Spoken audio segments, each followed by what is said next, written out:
हरिओम प्रणाम मित्रों। भगवत गीता जी के 12वें अध्याय के 14वें श्लोक का चिंतन आज हम करते हैं। संतुष्टः सततम योगी यथात्मा दृढ़ निश्चयः मय्यर्पित मनोर्बुद्धि यो मद्भक्त स मे प्रियः। ऐसा भक्त मुझे प्रिय है, ऐसा भगवान कहते हैं। वैसे भगवान सबको भक्त मानते ही है, वो फिर आर्त हो, अर्थार्थी हो या जिज्ञासु हो। लेकिन यहां पे भगवान कहते हैं ऐसा भक्त जिसमें ये सब गुण हो, वो भगवान कहते हैं वो मुझे प्रिय है। तो अवश्य ही इन गुणों को आत्मसात करने के लिए इनका चिंतन होना आवश्यक है। तो पहला गुण का संतुष्ट, संतोष। आज हमारे पास जो भी है उसमें हम सुखी हैं, ऐसी वृत्ति संतोष कहलाती है। संतोष तो भक्ति के लिए बहुत ही आवश्यक है मित्रों। अन्यथा बहुत बहुत लालसाएं, हमारी इच्छाएं रह गई तो फिर उन इच्छाओं की पूर्ति के लिए हम सांसारिक बन के संसार में ही श्रम करते रहेंगे इच्छा पूर्ति के लिए। या फिर भक्ति भी करें तो शायद वह भक्ति उन इच्छाओं की पूर्ति के लिए ही है, ऐसा भी तो हो सकता है। तो ऐसी कामनिक भक्ति भगवान को शायद प्रिय न हो। इसलिए संतुष्ट होना चाहिए साधक को। संतोष तो ये मन की बात है, मानने की बात है। मित्रों, गरीब वो नहीं है कि जिसके पास कम है। गरीब वो है कि जिसको और प्राप्त करने की इच्छा है, और प्राप्त करने की इच्छा ही जिसकी पूरी नहीं हो रही है ना, वही सच्चा दरिद्र है। नहीं तो देखिए ना, जिसके पास 5 लाख है वो अगर 10 लाख वाले के पास देखेगा तो संतुष्ट नहीं रहेगा। 10 लाख वाला 50 लाख वाले की ओर देखता रहेगा। असंतोष का ये कारण हो जाता है, फिर तृप्ति नहीं होती। एक संत कहते हैं कि मेरे पास जूते नहीं थे, इसका दुख मुझे तब तक ही था कि जब मैंने देखा एक आदमी के पास तो पैर भी नहीं थे। तो देखिए, हमारे पास जो है उसमें संतोष रखना चाहिए मित्रों। लेकिन एक बात, ध्येय में अल्पसंतुष्ट नहीं होना चाहिए। हमारा ध्येय उच्चतर होना चाहिए, लेकिन यश जितना भी मिले उसमें संतोष रखना चाहिए। अन्यथा देखिए, एक विद्यार्थी है, उसको 40% मार्क मिलते हैं, वो कहता है मैं संतुष्ट हूं, मुझे और कुछ करने की आवश्यकता नहीं है। तो ये गलत हो जाएगा ना।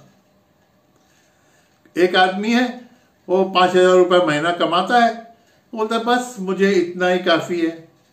लेकिन अगर और कमाने की उसकी क्षमता है, उसके पास समय है, शक्ति है, युक्ति है, और उस पर आधारित आश्रित लोग भी अगर अन्य कोई हैं, तो उनके सुख के लिए तो अवश्य ही उसे और कर्म करना चाहिए।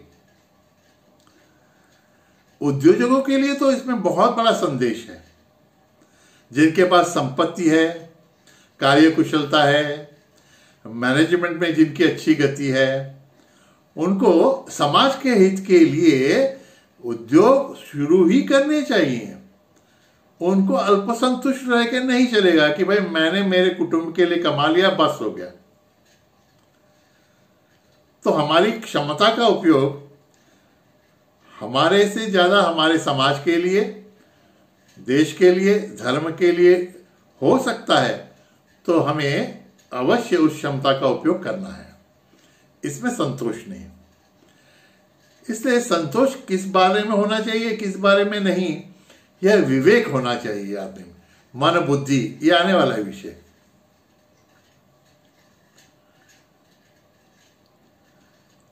भगवान आगे कहते हैं योगी। योगी माने जो योगासन करता है वह नहीं, योग माने जुड़ना।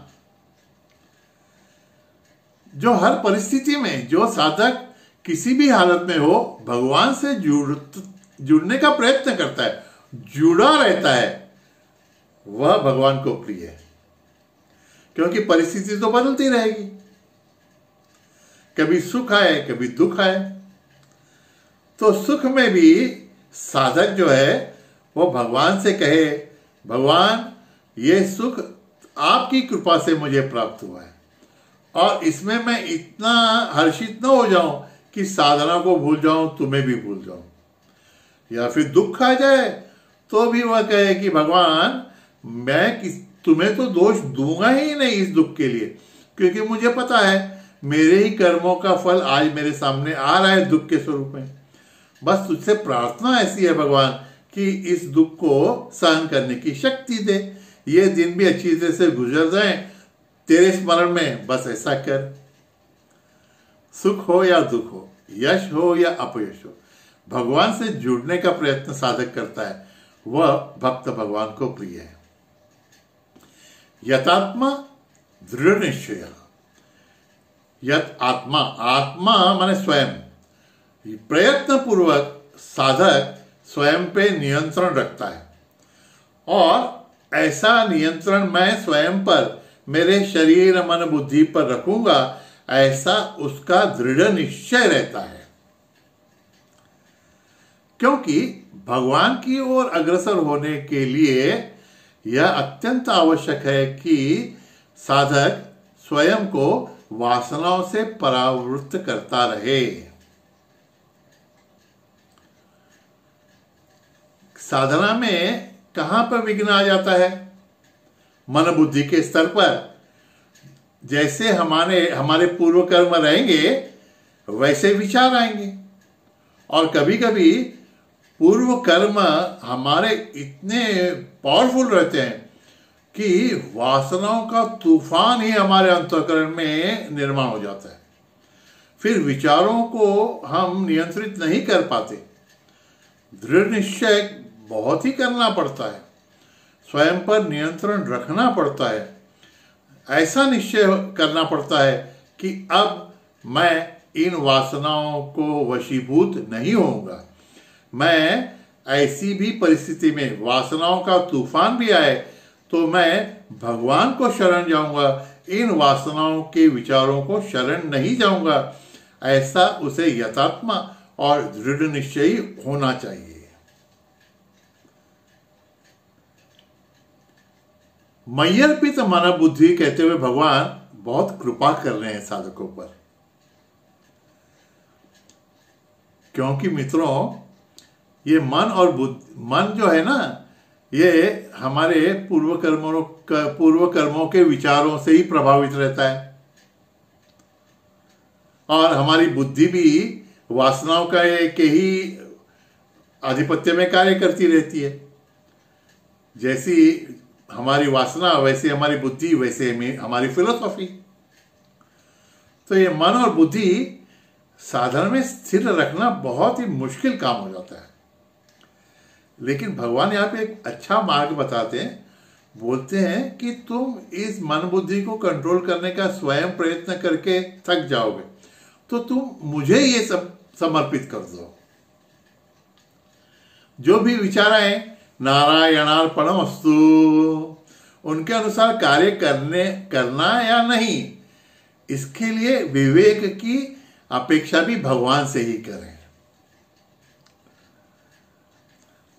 अर्जुन ने तो यही साध्य किया ना। अर्जुन यशस्वी क्यों हुआ? क्योंकि वो दृष्टांत देखिए ना, उस अर्जुन ने अपने रथ का सारथी भगवान श्री कृष्ण को बनाया। रथ और रथ को चलाने वाले घोड़े, ये घोड़े इंद्रियों के प्रतीक हैं, और इंद्रियों की, घोड़ों की लगाम जो है, इंद्रियों का नियंत्रण जो है, वो अर्जुन ने अपने हाथ में नहीं रखा है, वो लगाम भगवान के हाथ में दे दी है। बहुत ही सुंदर काम किया। तो अभी अर्जुन रथ घोड़े कहाँ जाएंगे, इसका निश्चय भगवान के हाथ में है।